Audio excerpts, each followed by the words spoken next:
Experiences in practice by monk disciples. Luangpor Teean Su 1 No. Wat Ba Sukatho, Gangkro District, Chayapam Province. Practicing Dhamma with Luangpor Teean. In 1965, a meditation center at the Budayan Forest, in Lae Province, was renowned. Everyone knew that Luangpor Teean had established it. It was said that people who studied and practiced there would realize and really see the truth. There would be no more doubt about death and rebirth, about heaven and hell, about path and fruit, attainments. Some people persuaded me to take a look at it, because at that time I was trying hard with the Buddha meditation method to get peaceful, which I was reasonably successful at, but I still had doubts about death and rebirth, heaven and hell, path, fruit and nibbana. This made me think of Luangpor Teean all the time. I kept looking for a chance to meet him.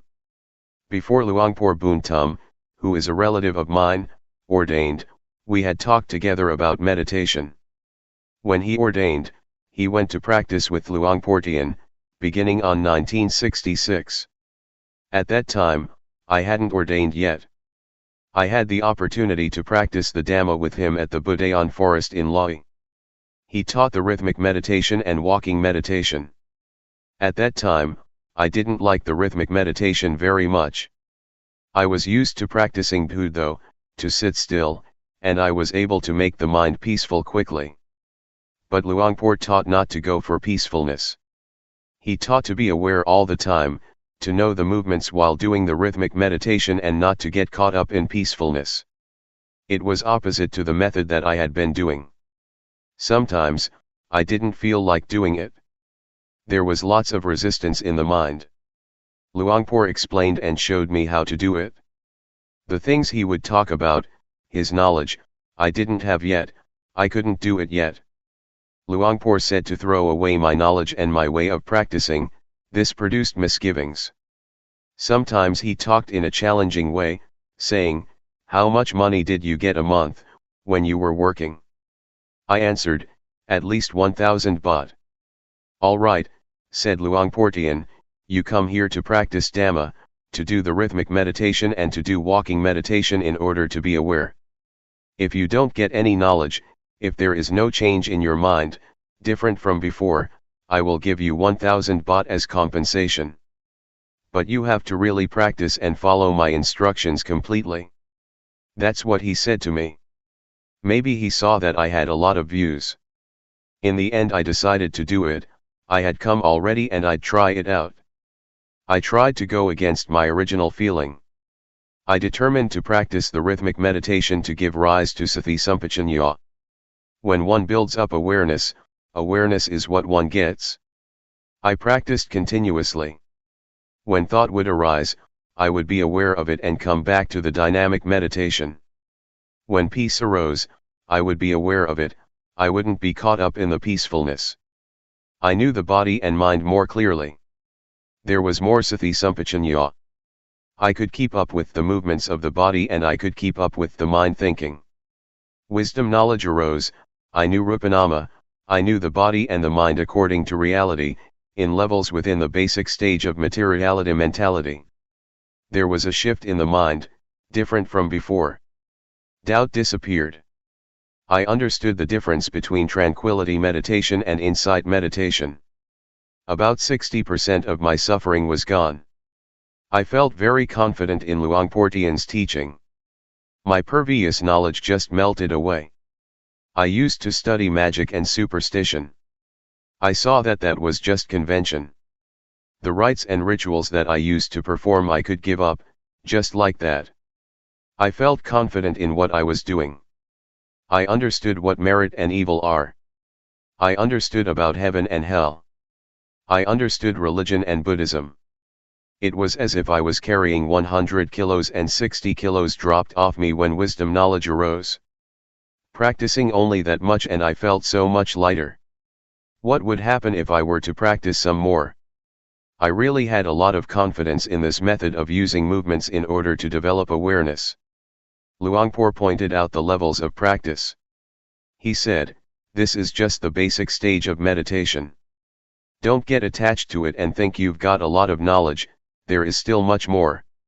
You have to determine to keep on practicing. Work more with the mind and you will get to know the stage of ultimate meaning." He asked me, "Do you really see? Do you believe me, or do you believe yourself?" I answered, "I believe myself." Luangpor was clever. He taught to see the reality of life. Everyone must see like this in order for it to be right. I didn't have to look for a teacher anymore because I got the most perfect lesson in my life from a teacher who couldn't read or write. Luangpor Teean's conduct. In the year 1966, Luangpor still couldn't read Thai, he could only read Lao. He couldn't write Thai but he was diligent, both in training to read and to write, as well as in teaching disciples. I've helped him with reading many times. Whatever Luangpor taught, he would practice, he would explain things and show us how to do it. His life was very simple, sitting and lying down, eating. His daily life was orderly, he gave his disciples a lot of attention, never being worried about difficulties. He gave himself up physically as well as his personal belongings. He tried hard to use his life for others. He wanted people to really know the Dhamma. Even though more than 30 years passed, Luangpor's conduct never changed. I respect him as having been a person with the greatest virtues. This feeling will never degenerate in my life. What happened at the Budayan forest? Those who lived at the Budayan forest in those days were determined to study and practice the Dhamma together as one. There were no papers with the schedule on it attached to the doors of the monks' huts, as is the case these days. There were 20 to 30 people there, but it was just as if there was no one there. It was really quiet. One had to be careful when asking questions because there was only just rhythmic meditation and walking meditation going on. Once, I asked a novice who was doing the rhythmic meditation something, he wasn't willing to talk to me. The teachings of Luangpor in those old days consisted mainly of just practice. In the early morning, one could hear the sound of monks doing walking meditation and the sound of dew falling on banana leaves. In Lae province there is a lot of dew. On hearing the dew dripping on banana leaves, one knew that it was exactly 3 a.m. Everyone would get up and start to practice. The sound of footsteps of the walking meditation could then be heard together, with the sound of the dew falling on the banana leaves, tup, tup, tup. The light of the lanterns was dimmed by the passing dust. In a day, there would be heaps of ants.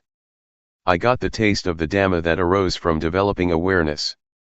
I got more and more answers to the questions of my life. We stayed in little huts. When it rained we would get a little bit wet. We got in touch with life without excessive comforts. When eating, we would sometimes pour some water from our kettle onto the chili that was beginning to run out, an immediate solution to the problem. The water for washing the bowl had to be poured together in one vessel, and then used to wash other dishes. After that it would be used to water the trees that had been planted. The water for drinking and bathing was about a kilometer away from the retreat place.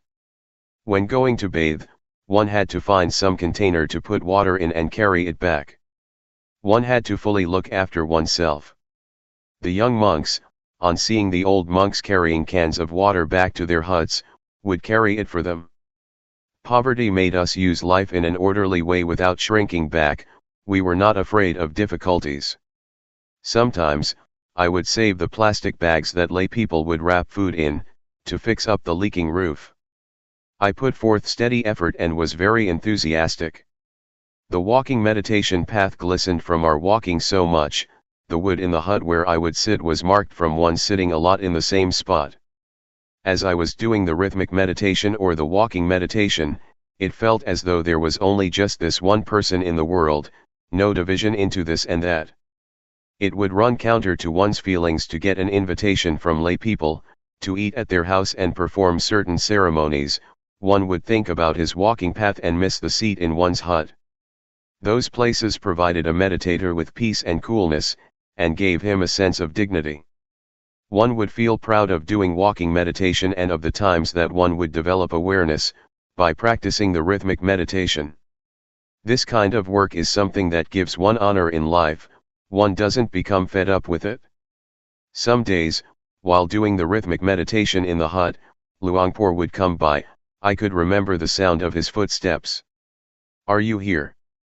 "I'm here, Luangpor." "What are you doing?" "I'm doing the rhythmic meditation."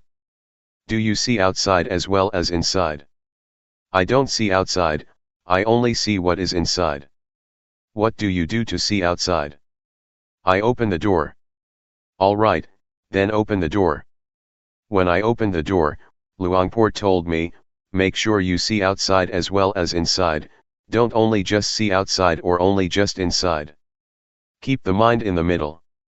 Having said that, he continued to walk to the next hut. I understood that Luangpor talked the language of the mind, that looking at the body and looking at the mind, working with the mind, must be like this. To get caught up in thought is wrong, the mind going out too much is wrong. One should be the observer. Whatever arises, watch it with the inner eye, that is to say, with awareness and wisdom. Don't want it, don't be it. In the morning and the evening, after the chanting, Luangpor used to give instructions. There were no tapes to listen to or books to read, we would only hear the teachings of Luangpor, and we would get to know the stages of practice that would arise in the mind from developing awareness. The mind would change progressively, one knows and sees by oneself. The words of Luangpor, in Dhamma language, that point things out, together with his diligent practice, made us realize that it is possible to understand, find, and see the Dhamma. It can be done. One can be liberated. The short interviews were not just thought-out questions, it was coming from experience, the results of meditation. It had nothing to do with reflections or analyses through reasoning. Rather, it is a fixed law of nature that exists already. It starts with rupanama, real things that actually exist. One gets energized continuously until there is not more ground for suffering to arise. There is not self anywhere. Luangpor taught just this. He pointed it out clearly, just as if he would take us by the hand, not letting us think and guess about it. When suffering doesn't have a base, it dries up, it doesn't sprout anymore. When the end of suffering is reached, there is nothing further to do. It is called according to reality, the remainder-less extinction of Namarupa. I'm not sure whether this is in the scriptures or not, I'm talking according to actuality. It cannot be termed otherwise. Luangpor's teachings pointed this out crystal clear. It's not that he just taught in order for us to understand intellectually. He taught to be. For example, a leech that sucks out blood. We didn't see it before, but when conditions are such that it drops off, we see it and we feel disgusted. But when the leech was stuck to us, we didn't know. This is similar to defilements in the mind. We give them the free hand as long as we don't know and understand. When we know, see, and understand them, they slip off. We feel in the same way as with the leech. When we are disgusted, we know, and then there is no need to ask anyone. Our lives come to an end at this point. We begin to study and practice the Dhamma with the form of rhythmic movements and walking meditation, developing awareness. I don't know whether other forms or methods are like this, also. I hold to this principle of developing awareness, using movements. Luangpor is my teacher. Whether this method can be found in the scriptures or not, may those who are intelligent reflect on it by themselves.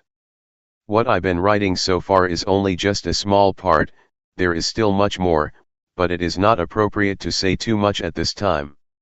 I guarantee that one day, if you have time to do the rhythmic meditation and develop awareness through walking meditation, looking at the bodily movements and the thoughts in the mind, knowing them in time, able to chase and catch them, your existing problems and condition will confess and surrender because there is evidence.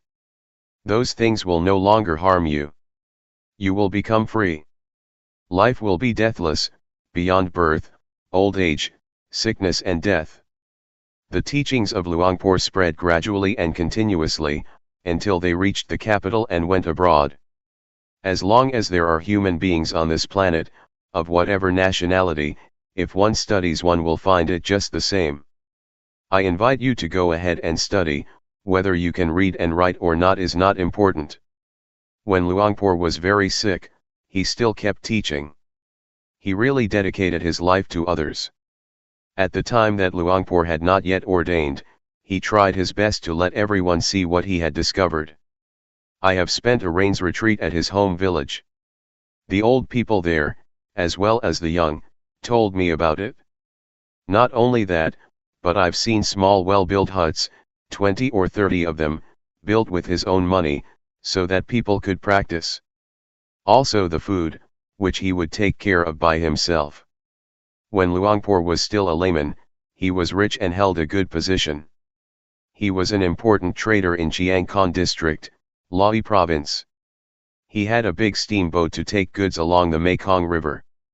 He would go as far up as Luang Prabang, Laos, and as far down as Nakhon Phanom, Thailand. In those days, one could freely trade between Laos and Thailand. On both sides of the river, people knew Nai Hoi, the trader, Portian.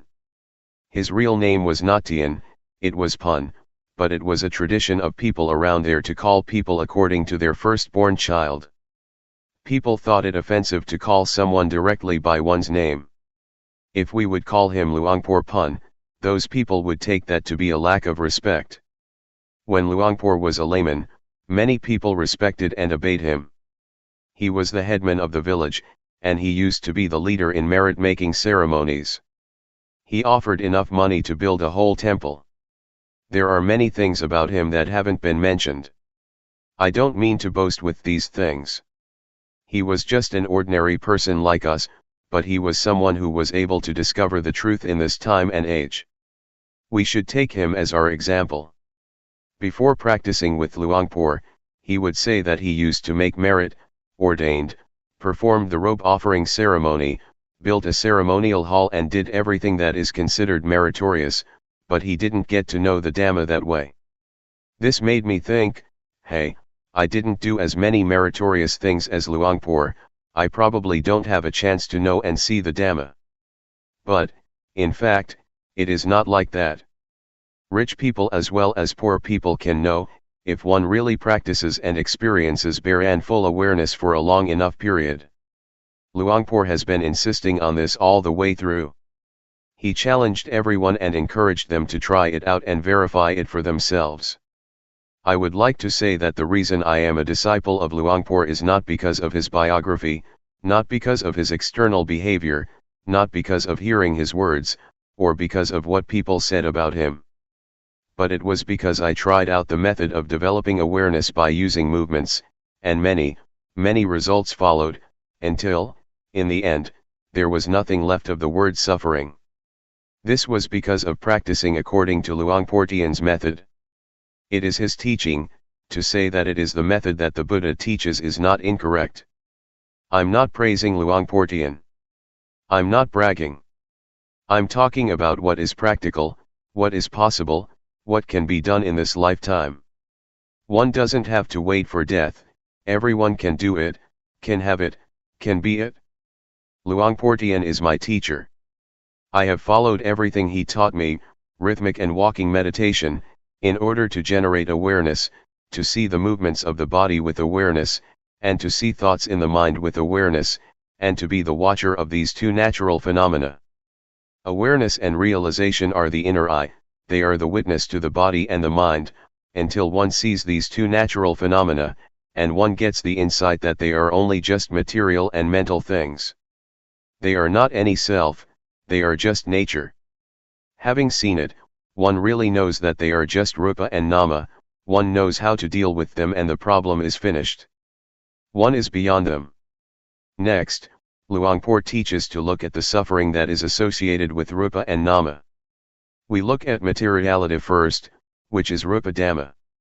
When we look at it with awareness, we see that it is a heap or a mass of suffering. We breathe to relieve suffering, we eat to extinguish suffering. When standing, sitting, walking and lying down we change position in order not to have suffering. Then, we see rupa disease. We must find a way to solve sickness and pain. The suffering of the body can only be remedied, it cannot be abandoned. If there is no remedy, that's the end of it, that is what rupa dhamma is like. As for nama dhamma, it can be realized.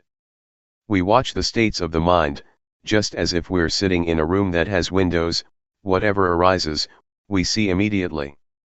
Originally the mind is in a state of normality, but objects come floating in, they are like guests. One sees gladness and sadness. One sees the mind that loves, gets angry, has greed and is deluded. One sees all of it because one is the watcher. When we look, we will see, and on seeing we can let go. One doesn't become the object of mind. This is not the same as watching materiality. The suffering of rupa cannot be abandoned, one can only lessen it. For example, when one is hungry, one eats to solve the problem, one cannot abandon hunger. The mind is not like this. The things in the mind can be completely abandoned, one can let go once and be rid of things for the rest of one's life, until there is no more birth, old age, sickness, and death. If we put our attention on the right spot, it is not difficult. It is just like a key that fits its lock. One can unlock it right away without wasting time. The principles of the four foundations of awareness can be compared to a key or to a perfect vehicle that one uses for traveling. One passes through continuously. The body, feelings, mind states, and objects of mind are stations that detain us human beings. It is hard to be free from them. But if we develop the foundations of awareness a lot, and put our body, feelings, mind, and mind objects in the boxing ring, awareness will be the champion. It will conquer constantly because the body, feelings, mind, and mind objects are not any self, they will have to confess and surrender to awareness. The truth cannot escape the truth, what is not true cannot withstand verification. The principles of the four foundations of awareness compare with a just judge who upholds uprightness. They charge suffering, the ego, the self, like, dislike, gladness, sadness, defilements, craving, being caught up in things, the sense of me. These things cannot arise. One could say that the foundations of awareness are the contraceptive medicine to control the birth of suffering. Suffering cannot establish itself, because one sees from the beginning that there is only rupa and nama. When one sees from the start that there are only just rupa dhamma and nama dhamma, this immediately affects suffering. It is shaken. This matter is about ending suffering, it is about peace, it is about the remainder-less extinction of all suffering. Luangpor Teean Apagaro. Watsanam Nai, Bongrua District, Nuntaburi Province. The experience of meeting Luangpor Teean. I am a monk from out in the country. My parents were farmers. Before I ordained, I made merit and made offerings. I would go to the monastery as the tradition prescribed, and as my parents used to do. At that time, I didn't practice yet. I ordained when I was nearly 23 years old, in 1961. Having ordained, I studied in an ordinary monastery in Hudan province. I practiced some meditation, but I didn't understand it very well. In 1968, I spent the Rains retreat in Chayapam province, and after that I learned to give Dhamma talks. In those days, in order to give talks, one had to study with a teacher. It so happened that a layman from Lahi province came to visit his relatives here, and he had heard Luangpor Teean speak Dhamma with Ajahn Mahaboatong, the latter being one of his first disciples. He practiced with Luangpor Teean, and he was invited to give a talk to the lay people at my wat. This man kept talking to me, telling me all about it, and it struck my mind how he could talk about the Dhamma. I had been a monk for 7 years but still didn't know or understand Dhamma. This made me doubt, and I felt ashamed of myself. I had studied some scriptures, but where was the Dhamma? Ajahn Mahabhotang had studied until he had a degree and still practiced too.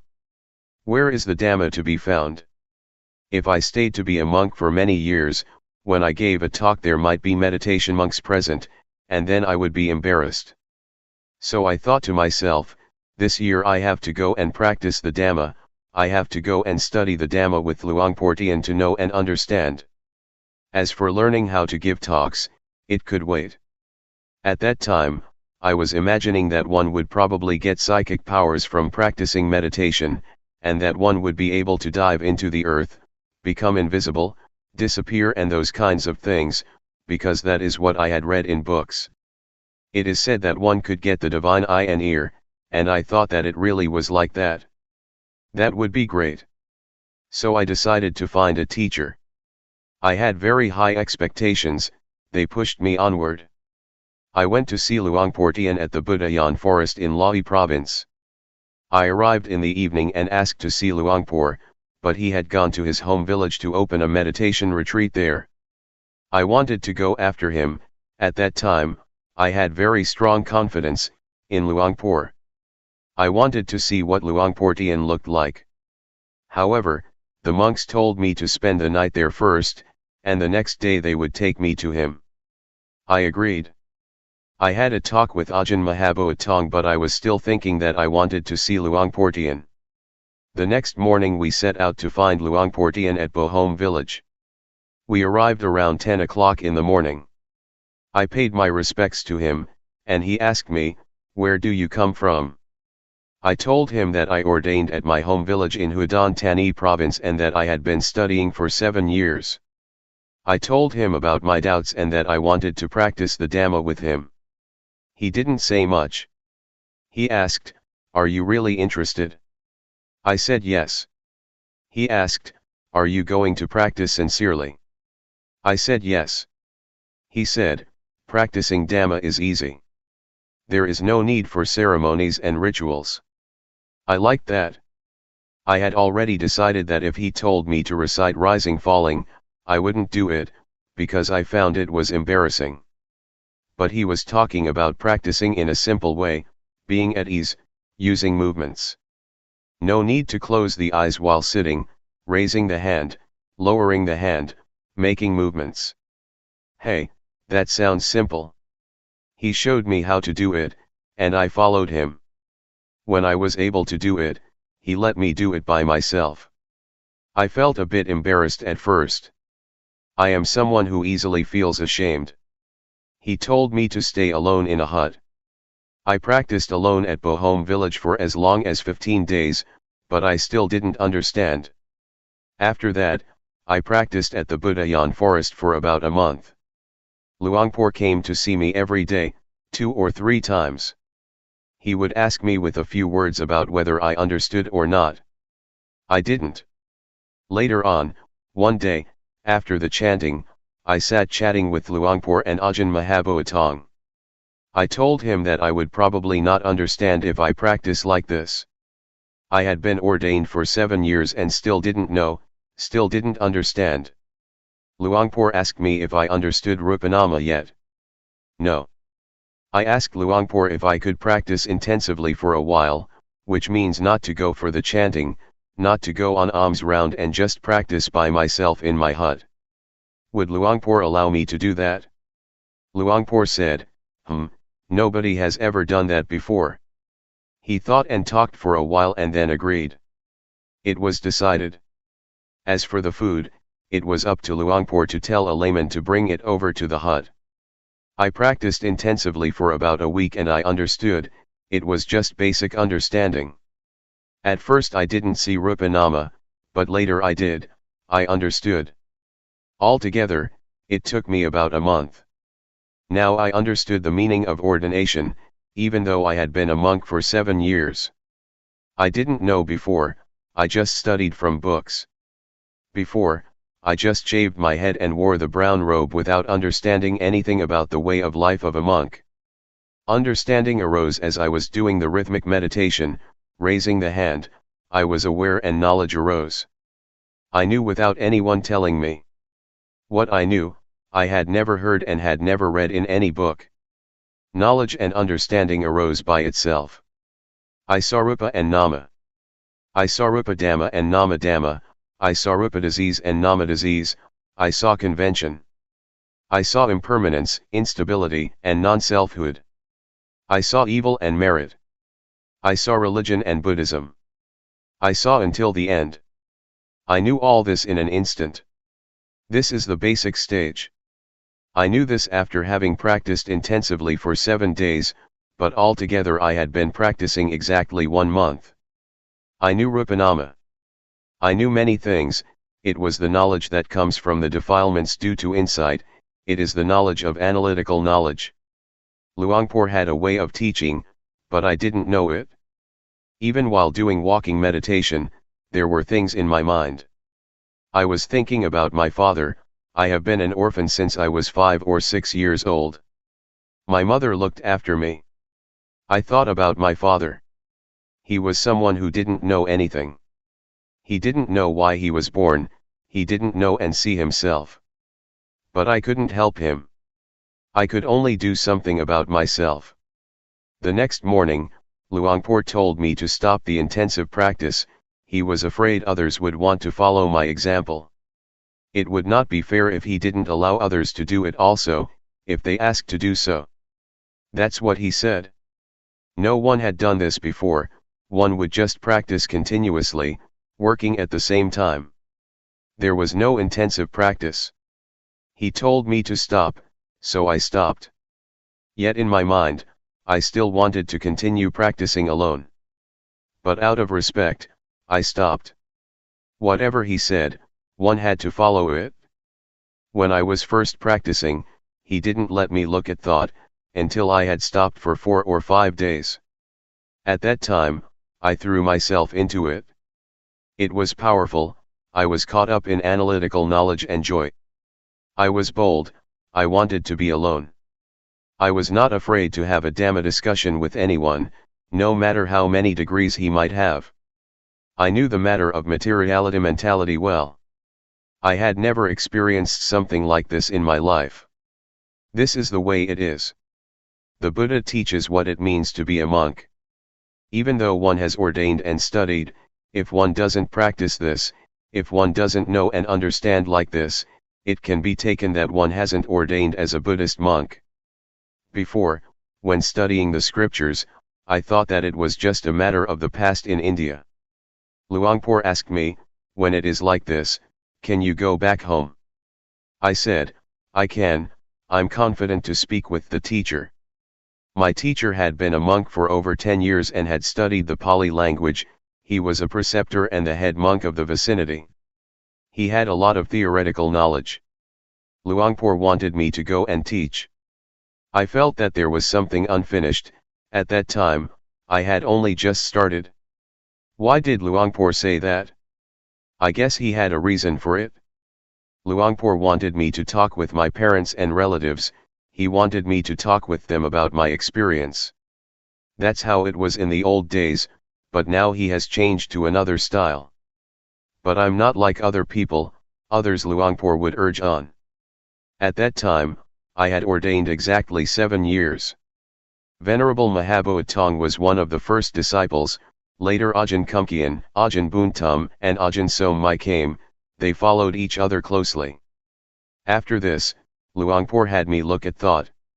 When one first sets out to practice and one knows and understands materiality mentality, almost everyone gets caught up in analytical knowledge.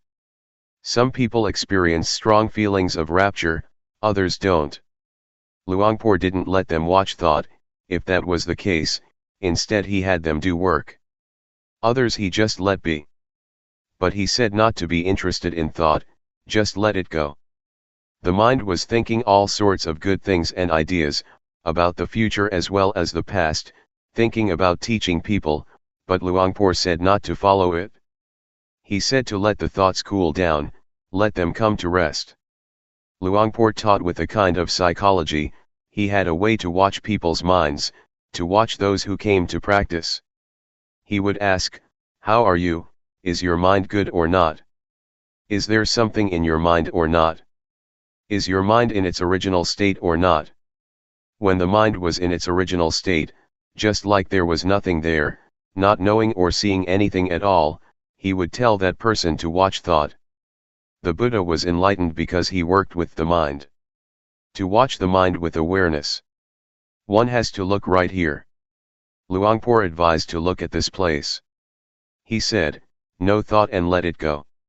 He had us do the rhythmic meditation, to be aware of movements and to watch and see thought.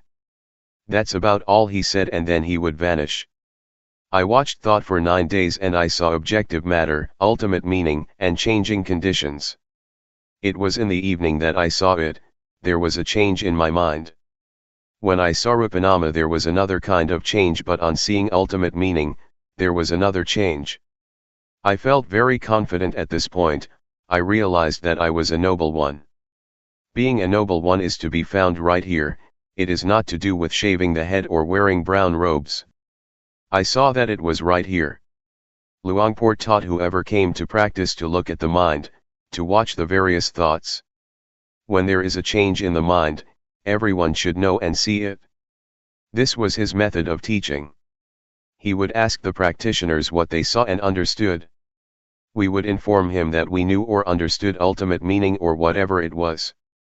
Formerly, I understood that in order to be a monk, a noble one had to shave the head, wear brown robes and stay at a monastery, but now, I understood that anyone can be a noble one, women as well as men.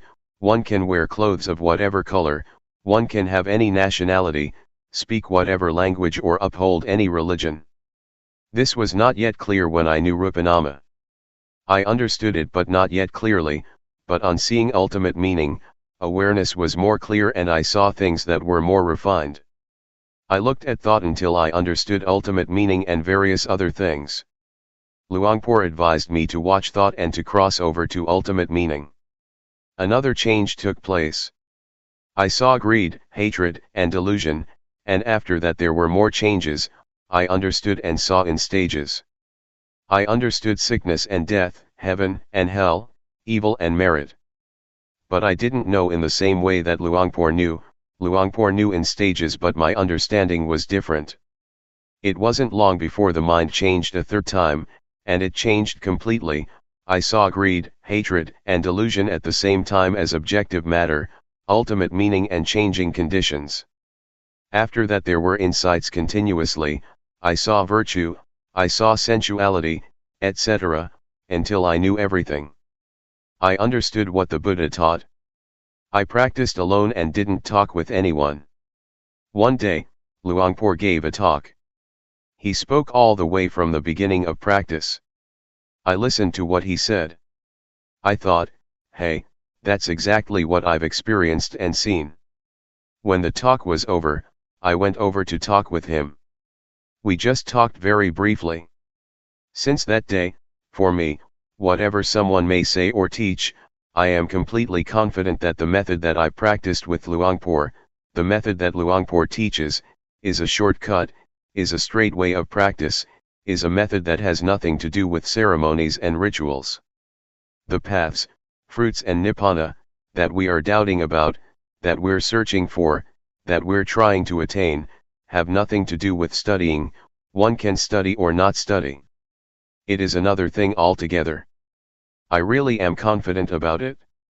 Counting from the day that I started to practice by myself, about 1 month and 20 days had passed, from the outer bark to the heartwood. On the last day, I sat doing the rhythmic meditation. I mostly sat, I walked less. It was as if I came to an end, as if I was finished. But awareness was still good. I still felt everything clearly. I was thinking by myself, am I crazy or not? No, I'm not.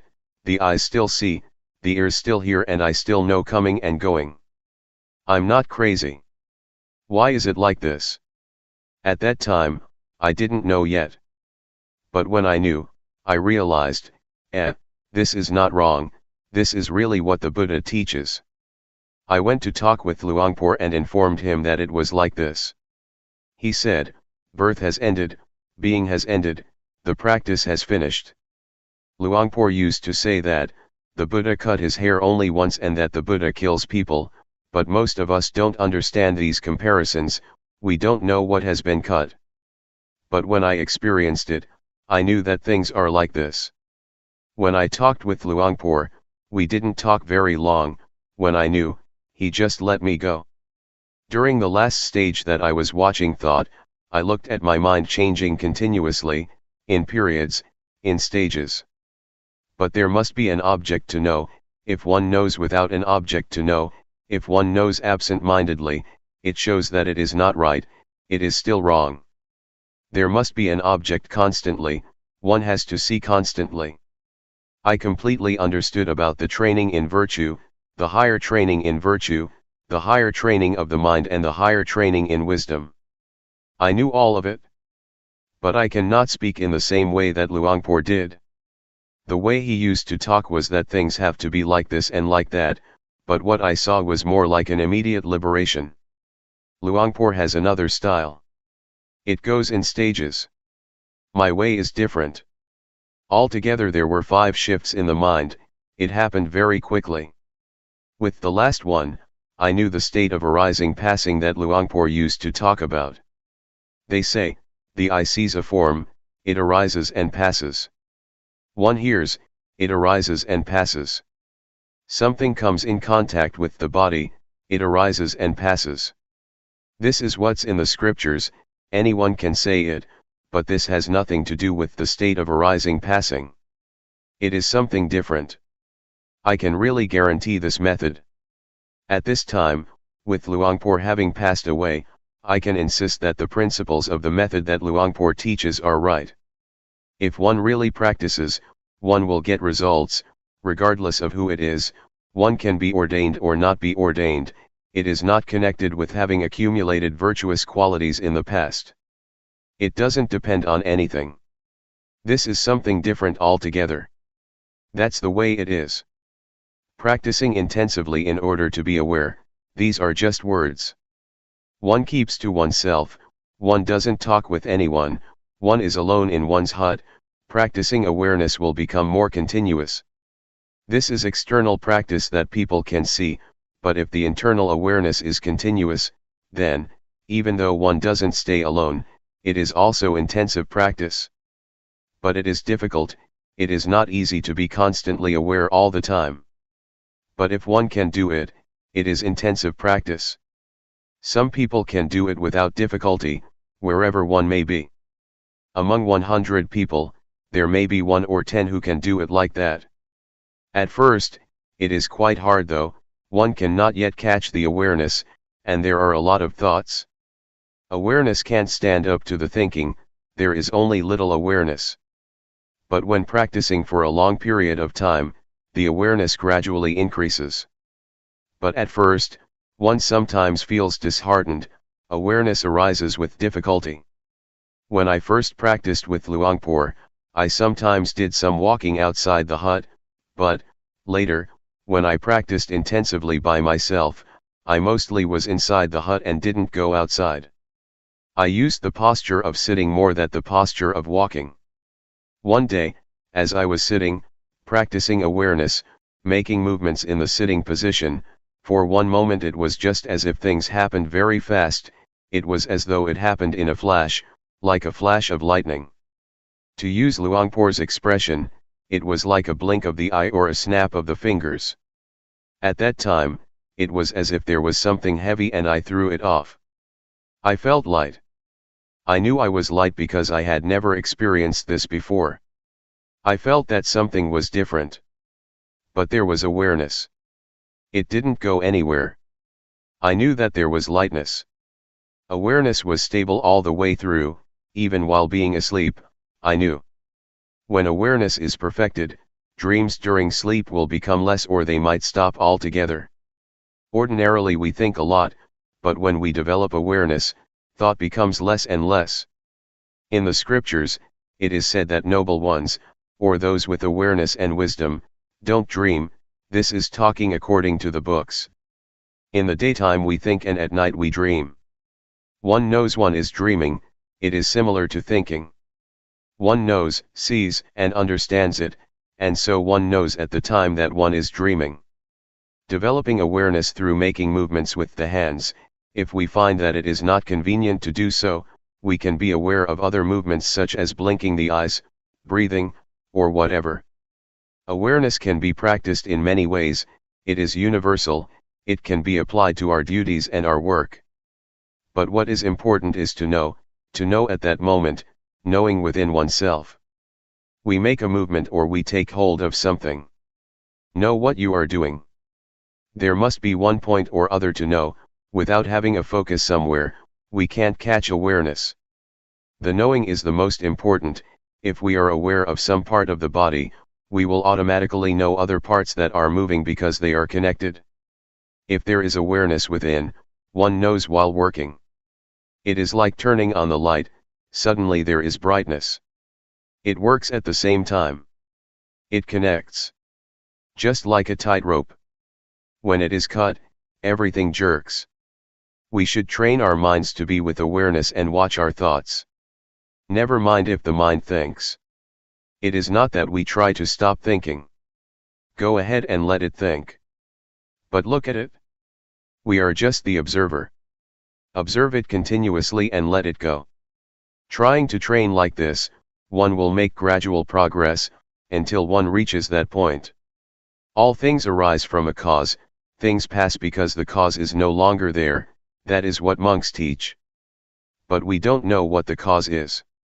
The monks teach cause condition, object condition, etc. There is a point where causes are finished and conditions are finished. We don't know where they went. No one followed to see what happened. Whether one knows or not, one doesn't see it. We shouldn't call this point the end, because it would be encouraging people to do evil. It would be misunderstood by people who still don't have enough understanding. Therefore, the way of teaching must be a skillful one. Luangpor said, "There is no coming and no going." One can say as much as that. If we were to say that there is no life after death, it would just be the end of the matter, and people wouldn't do anything. They would call it wrong view that one who does good doesn't get rewarded, or doesn't get merit from meritorious actions. There is no heaven and no hell. This is a wrong teaching. There is no coming and no going, reflect on it yourself. It's up to you to figure it out or not. Study it for yourself, know, and see, and be it for yourself. That is better than what someone else might say. When you are and have this knowledge, you will be at ease. Others may want to be reborn. That's their business, but we don't come from or go anywhere. We stay here. In reality, if we understood what the end of life really is, we would be at ease. Everything would be done easily and in comfort. But as it is, we don't understand, so we act out of not understanding, we act in an ignorant way. To act with knowledge is different. There are people who know, but people who don't know still don't know, even when they practice. They are not sure and not confident. But for someone who knows, whatever happens, he or she is sure, whether one practices or not, one is confident. Because one knows. One can practice or not, it really is very simple. The Buddha teaches to practice simply. When we get to that point, we see that the Buddha's teaching is very simple. It is so simple that nothing remains to be said, or there is nothing left to teach. What is there to get? There is nothing to get. Putting it simply, the Buddha teaches to stop, doesn't he? He teaches people to stop. But we don't stop. We're not willing to stop. When we stop, it will be finished, there is nothing. But the body still goes on living, one still eats, one still does various duties and practices, the body still moves. But inside, there is stillness, there is not wanting, there is coolness. It has stopped, it is enough. We could talk in terms of path, fruit, and nibbana, or whatever. There is not birth, there is not death, there is not aging, there is not sickness, there is not going, there is not coming. These words are convention, words spread out and enlarge. So, may all of you be able to train yourselves and prepare yourselves. Try to let appear that which exists already, and when the time comes that the breath stops, it will really be very easy. Ajahn da Sammakatho. Wat Buddha Yanuntaram Monastery, Las Vegas, 5320 Kell Lane, Las Vegas, Nevada, 89156. Presently living at Redding Meditation Center. www.reddingmeditationsociety.org. The path that is a path. The word path here doesn't mean a path on land, in the water, in the air, or a footpath, but it means a path to be traveled by the mind. From suffering to no suffering. From problems to no problems. From darkness, complexity, and confusion to brightness, peace and coolness.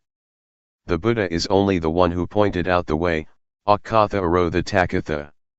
Whether one travels on the path or not, depends entirely on the individual who chooses to travel the path. Whether one acts, speaks, and thinks in a good or bad way, is a personal matter. Whoever practices in accordance with the teachings that the Buddha introduced, will inevitably be someone with brightness, will make progress in life and in work, and will not create problems for society. By contrast, whoever has no interest in the teachings of the Buddha, will experience suffering and will drop into darkness and delusion. Such a person doesn't know the direction that life should take. Such a person is ignorant of what is what, and harms both self and others out of delusion and lack of understanding, through bad behavior in body, speech, and mind. Such a person is under the influence of greed, hatred, and delusion. Described in the biography of the Buddha, as well as before the time of the Buddha, some practiced physical torment of self, and it was widely believed that the 7 or 8 absorptions were the highest of attainments. The Buddha saw that such was not the way to completely escape suffering, it is just a way to temporarily become peaceful or to subdue oneself, like putting a rock on top of the grass. The Buddha rejected those methods, and sought the way out by working with the mind. He continually observed with awareness the conditions that, without pause, arose in the mind, changed and passed away. This caused him to realize the truth, he found the answer to everything, he was the perfect Buddha. He knew right as well as wrong. In sum, the Buddha searched for 6 years to find a way out, through all the various methods that existed in those days, were all just deluded ways, wrong ways, closed ways. They were dead ends, they were paths that are not paths. Awareness to continually watch the movements of body and mind, in accordance with the form of the 4 foundations of awareness, highlights the importance of the section, in that sutta, which stresses, 1. The postures and, 2. Sampajanya, or awareness directed towards the body. It is the means to access and come into contact with the basic objects of insight meditation, that is to say, to know rupanama, rupa-doing, nama-doing, rupa-disease, nama-disease, impermanence, instability, non-selfhood, convention, religion, evil, and merit. This is the initial stage for the practitioner. To know and experience these phenomena is to enter the highway of the Dhamma, and at the same time it is an arrow that points to the final destination, the end of the end, or the end of suffering, which is the highest goal of life. When we have reached it, we will have answers to everything. When knowing and seeing the truth, according to the way things are in reality, the mind begins to change from one thing to another, through the power of ultimate truth. Previous behavior and tendencies get reformed, and, at the same time, that which is really true in life becomes manifest, one loses one's naive beliefs about, for example, ghosts and angels, lucky omens, heaven and hell. One starts a new life, right there, at that point. Just that little bit of awareness is the vehicle that leads life to the end of all suffering. When life reaches the end of the end, it is as if one lives in a new world. It is a world of spiritual freedom, safe from spiritual suffering, it is a safe and peaceful realm. Life that has come in touch with the highest truth in Buddhism, will be established in the now, and it will be very simple. It will be light, comfortable, and without worry or doubt. There will be no danger. I can guarantee that one who has come to the stage of ultimate meaning will definitely not lose his or her way. He or she will have nothing to do with ghosts, angels, auspicious timing, sacred things, hell, heaven, death, rebirth, and so forth. This is because one who practices the Dhamma by developing awareness in this fashion, must know and contact objects all the time. That person must review the stages of practice, and investigate what one knows, what one is watching, where and how. All of this one knows instantly. It is said that the truth will not leave someone who is real, and, in the same way, someone who is real will not discard the truth. The secret of changing the states of mind.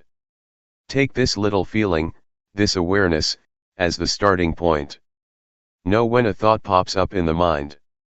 Just know indifferently, know it, and let it pass.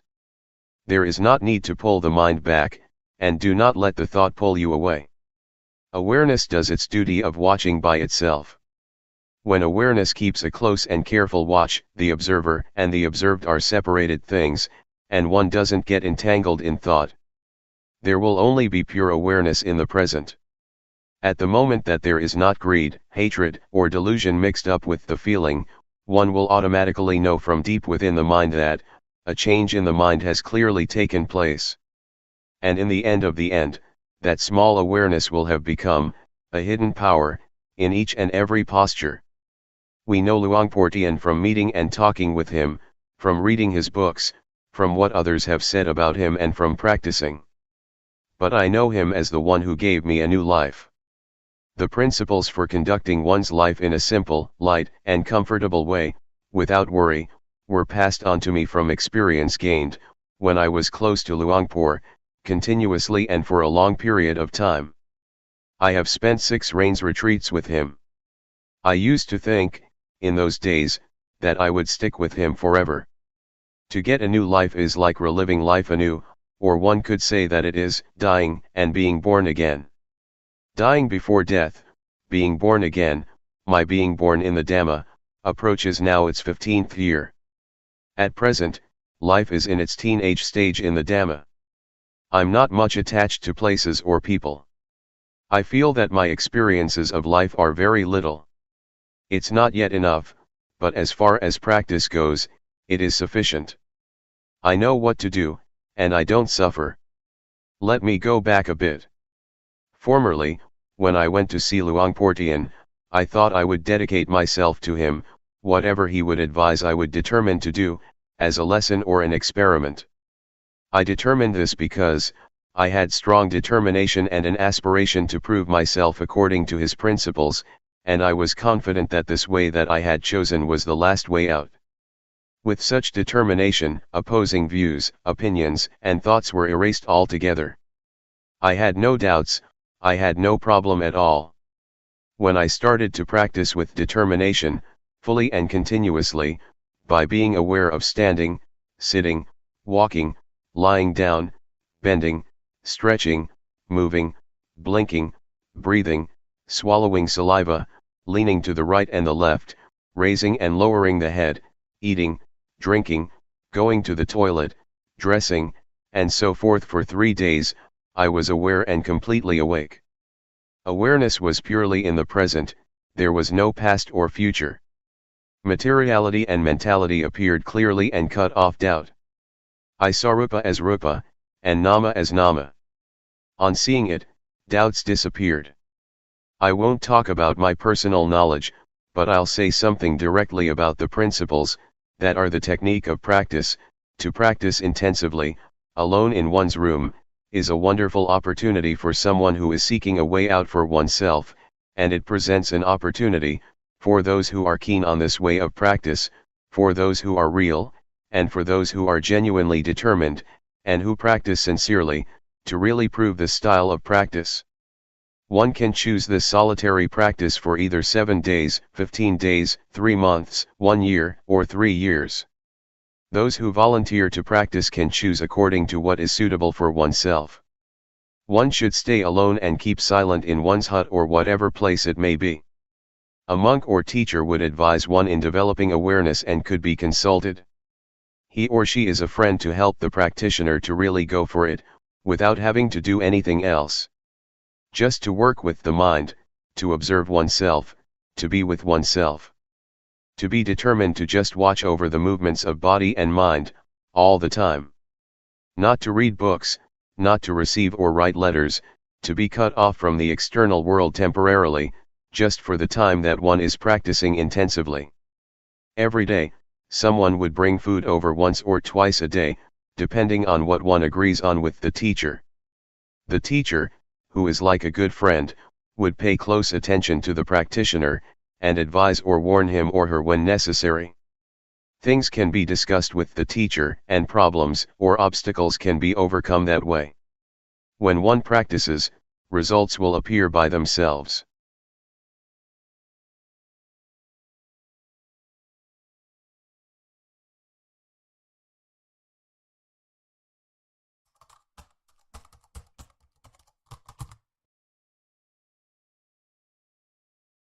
May all beings be at ease.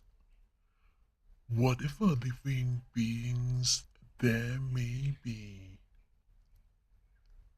whether they are weak or strong, omitting none, the great or the mighty, medium, short or small, the seen and the unseen, those living near and far away, those born and to be born. May all beings be at ease.